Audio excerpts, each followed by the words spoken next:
Hey guys, thanks so much for watching Common Sense Cooking. I'm James, hope you're having a wonderful day. This is the second episode of the You Can Farm book study, kind of book series, and this chapter is called The Polyface Story.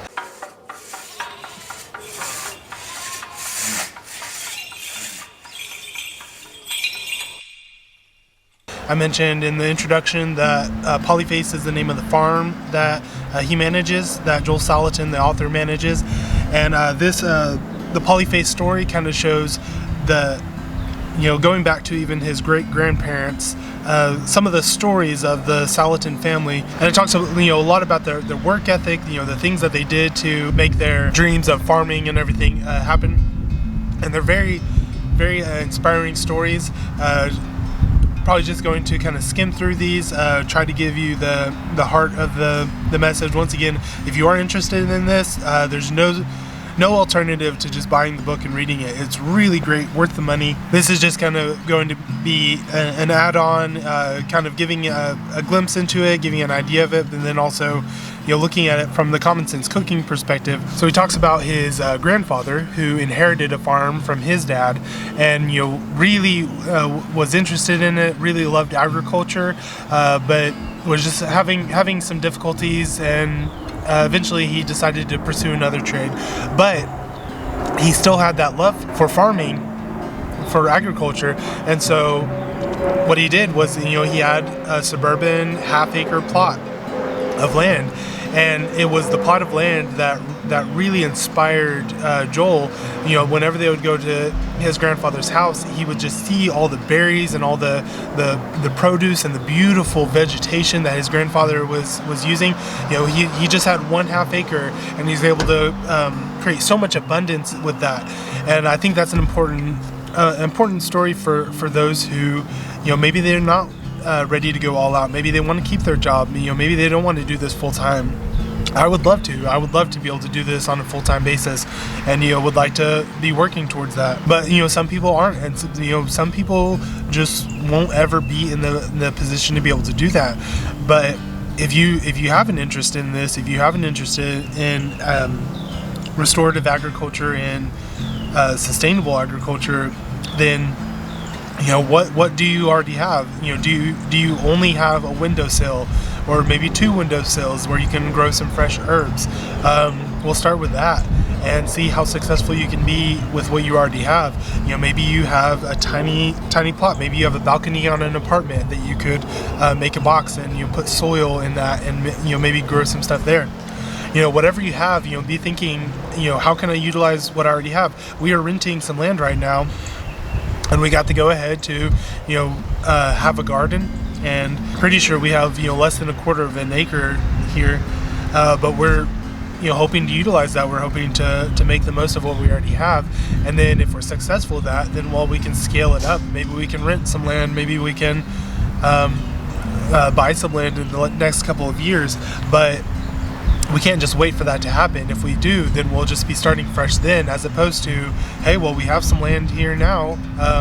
If we can make something of this, then we'll go into whatever the next step is a little bit more confident, a little bit more knowledgeable, experienced, and we'll have a good start on that. So I think his grandfather's story is a great story of how if you just use what you have, that may be enough. Maybe for the rest of your life that'll be enough, but it'll at least give you a good start. And to see how much that inspired, seeing the abundance there at his grandfather's house inspired him, and then seeing what he's done with that inspiration, you can even think beyond yourself. You can think of, how are my efforts going to inspire my neighbors, my family, my children, whatever it is. How might this inspire other people who may have the means or the ability or the drive or the youth to take this concept to a much greater level. And we don't change people's minds by arguing with them, but sometimes you can change someone's heart by just showing the goodness, the truth behind what you're trying to pursue. So then it talks about his dad. His dad, for some reason, had the dream that he wanted to start a farm in a developing country. and that was just a goal of his. And so I believe it was out of the military, he was thinking very strategically. He was thinking ahead. He was thinking, what kind of jobs could I get in one of these countries? So he decided to pursue accounting. So he got an accounting degree. He thought he would go down to South America or Central America or somewhere down there. So he went to Mexico, and he took an intensive Spanish course. He had the means to do these little things at a time, so that by the time they were able to go to the developing country, he had a job as an accountant in the oil field, and he was bilingual, so he could, he had a step up above some of the other people. He set himself up so that by the time he got to the point where he could actually pursue his goals, he was ready and he was well set up. So sometimes, if you have a goal, if this is a goal like it is for you, like it is with me, we have to be strategic. We have to be thinking ahead. We have to think of realistically, what would it take to get here? Well, what are the steps that I can be taking to be well set up then? Part of that is, work with what you already have, but then also think about, is there an unrelated job that I could be pursuing, an unrelated career that I could be pursuing that would kind of back this up and kind of bolster this up and help this? Joel knew before he graduated from high school that he wanted to take over the family farm. He knew that's what he wanted to do, but he still went off and he pursued a career in journalism, in writing, because he thought, this is going to be a great way for me to kind of get this started to help supplement income. His dad ended up having to, so another thing is flexibility, you're gonna have to be flexible to make this happen. Maybe you have youth, maybe you have lots of money, maybe you have everything you need to really get started strong. But in a lot of ways, that may not be an advantage. You having everything that you want from the beginning and not having to work your way up to it could mean that you never develop the skills that you'll need to be able to manage those things properly. And for his dad's situation, he was very successful in Venezuela, I believe. He was a very successful farmer. He ended up focusing a lot on chickens, and he didn't cut corners like a lot of the other farmers were doing, and so his chickens were always the healthiest. And the other farmers thought that by cutting corners, they thought that they were giving themselves an advantage, but it turns out someone who was willing to give the extra space, give the extra resources, and everything to bring up healthy, proper chickens, the market went crazy for his chickens, and he sold out constantly. Everyone was waiting for him to sell his chickens. So that's another really good point about, don't just think about what the easiest thing is. Don't think about what corners you can cut, because you're almost definitely there's going to be a cost to that. Maybe you're trying to save money, but that cost is going to come in somewhere else. Cost is going to come in depreciated soil, less healthy plants, less healthy animals. That cost isn't just going nowhere. That cost is going to hit something else. So if you have the presupposition that you can farm in a way that every next generation of your animals can be healthier, and every next generation of your plants and your soil and all that can be healthier over time as opposed to deteriorated, then you're not going to cut those corners and transfer the loss from your pocketbook to those things. You're going to figure out a way to make it happen the proper way. And in this case, he was very successful. He had a very successful farm in Venezuela. Unfortunately, there was political upheaval, and his farm got took over, and they had to move back to the U.S. with nothing. Eventually, they were able to get a tiny token of something from the government, from the Venezuelan government. They were able to get a little bit back.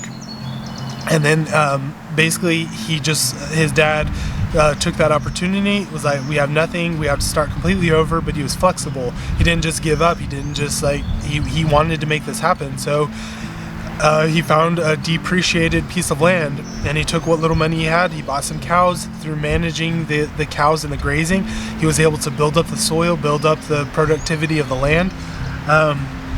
And because of, there were so many disadvantages that were taken, that were put against him, and eventually he did have to go part-time on farming, and then also he had to have another job. but with the circumstances, with the situations that he had to face, he was flexible, he was creative, and he was strategic in the way he thought about things.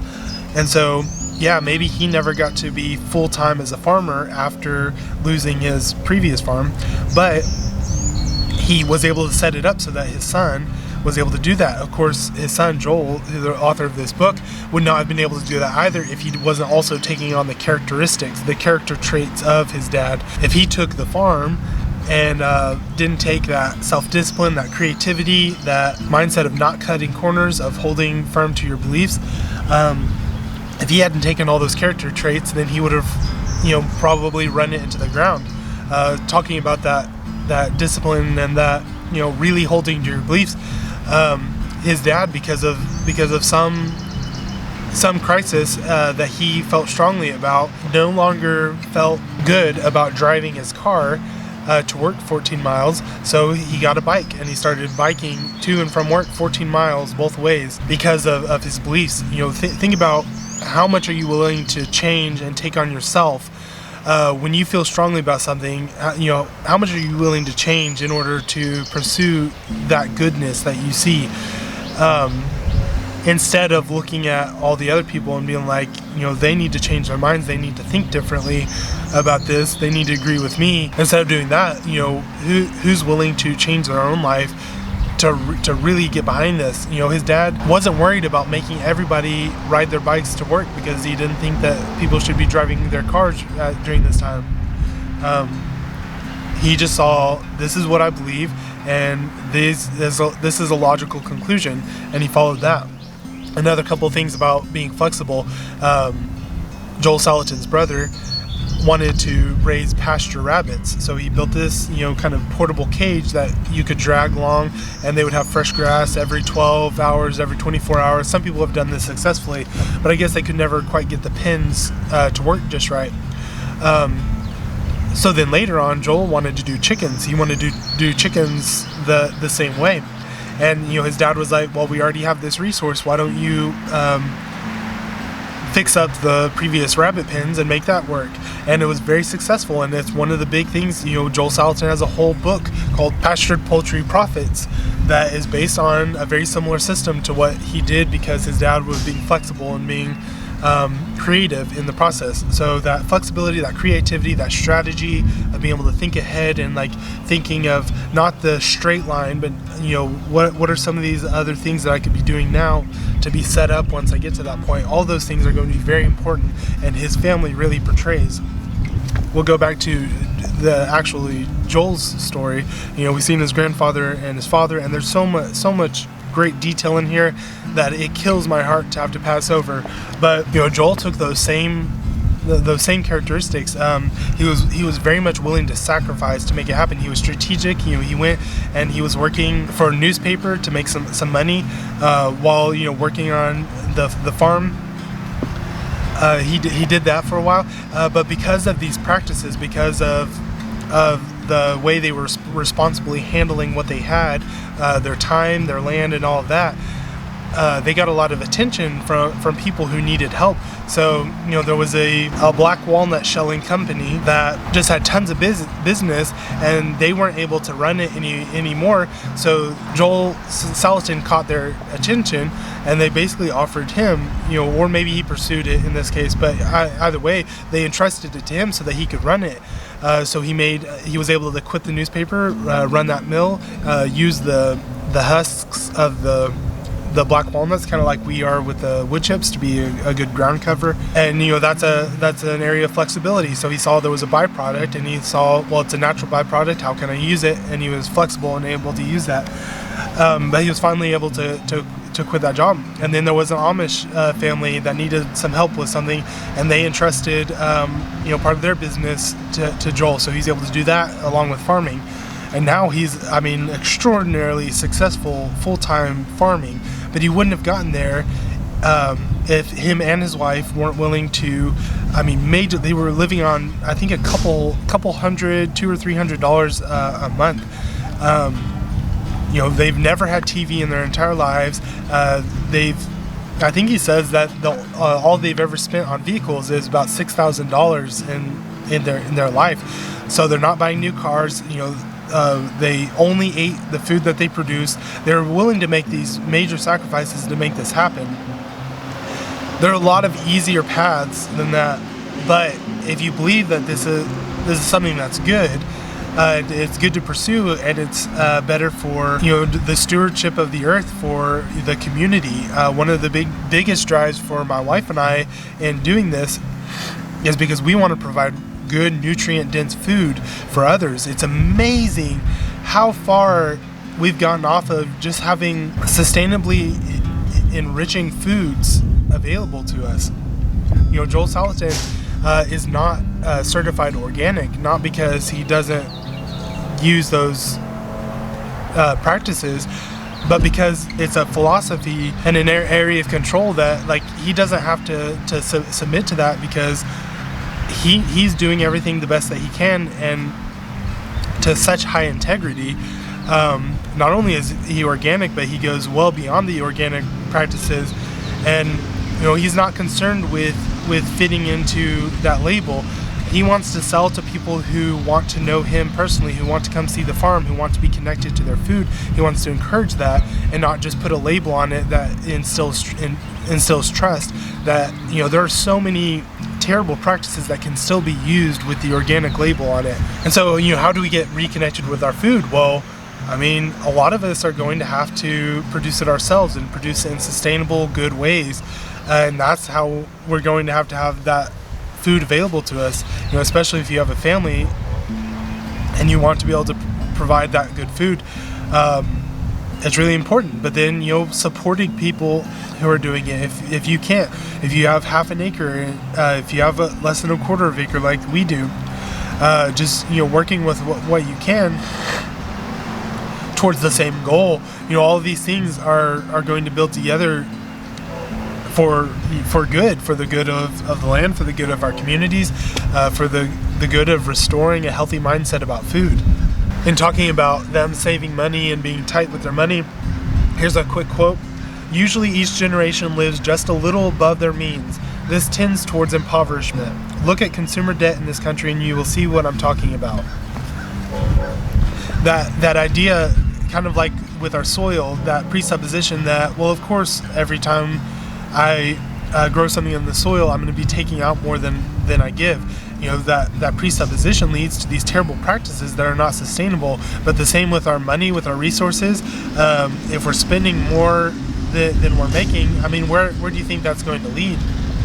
It leads to impoverishment, getting pulled into credit schemes, and all these things like that allow you to be able to technically spend more than you actually have. What is the logical conclusion of that? And we have to have a clear sight of that and act according to our beliefs, or according to what we say we believe. Ultimately, your actions are what show what you actually believe. Maybe you think that you believe something, but if your actions don't show that, then you don't have faith in that. You don't believe that this thing is true unless your actions are behind it. So there are many times where my prayers to God are about, so God, I know I'm not Orthodox anymore, and ultimately that just means, I recognize that as much as I want to believe that I'm an Orthodox Christian, I'm living outside of this, and I'm going to have to re-repent. I'm going to have to re-repent and honestly try to turn away from those things, honestly try to readjust my focus before I can consider myself Orthodox again.